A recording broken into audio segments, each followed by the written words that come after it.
hunting horror doll. The sun set over Eldridge, casting long shadows on the cobblestone streets. The town's edge stood a rumored haunted mansion.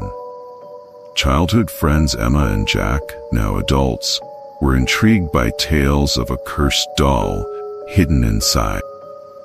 Determined to uncover the truth, they approached the decaying mansion. Inside, dust and cobwebs covered everything.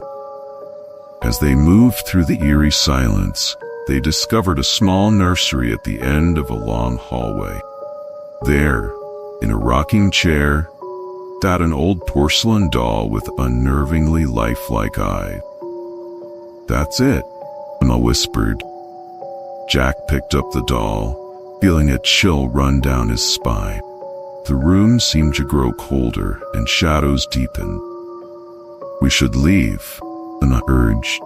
They hurried out of the mansion, clutching the doll. As they walked away, Emma glanced back, feeling a lingering sense of dread. Back at Emma's house, they examined the doll closely. It was intricately detailed, with a faded dress and a cracked face. As night fell, they decided to call it a day. Emma placed the doll on a shelf in her living room. That night, she had a disturbing dream of a woman crying and searching for something in the mansion. She woke up in a cold sweat, the doll's eyes seemingly watching her. The next day, Emma and Jack researched the mansion's history.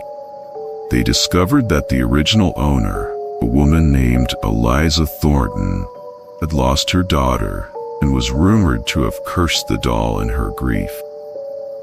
A local historian, Mrs. Haversham, confirmed the story.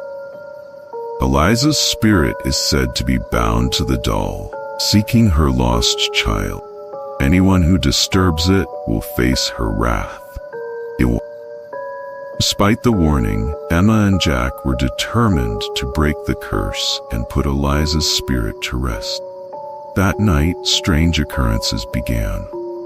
Emma heard footsteps in the hall and the sound of a child crying. The temperature in her house dropped, and she felt an unseen presence. Jack experienced similar events at his apartment. Objects moved on their own, and he felt cold drafts.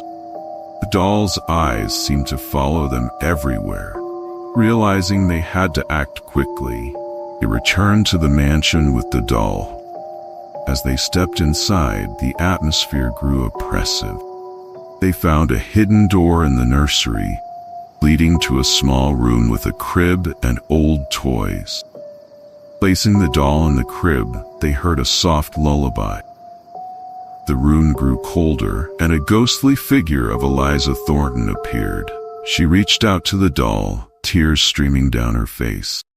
"My baby," she whispered. Eliza's spirit seemed tormented, unable to find peace. Emma and Jack knew they had to help her. They researched a ritual to cleanse the curse and set Eliza free. Armed with candles, herbs, and an old book of spells, they returned to the mansion. As they performed the ritual, the air grew colder, and Eliza's spirit appeared again, more agitated than before. "Who dares disturb my child's rest?" she cried, her voice echoing through the mansion. "We're here to help you," Emma said calmly. "We want to reunite you with your child, end your suffering." Eliza's spirit hesitated and nodded. They continued the ritual, chanting the incantation. The room filled with a bright light, and Eliza's spirit began to fade. As the ritual reached its climax, Eliza's spirit smiled, a look of peace on her face. "Thank you," she whispered before vanishing. The oppressive atmosphere lifted, and the mansion felt lighter. Emma and Jack knew they had succeeded. They left the doll in the crib, confident that Eliza's spirit was finally at rest. Back in Eldridge, the townspeople noticed a change in the mansion. The rumors of hauntings ceased, and the house no longer felt ominous.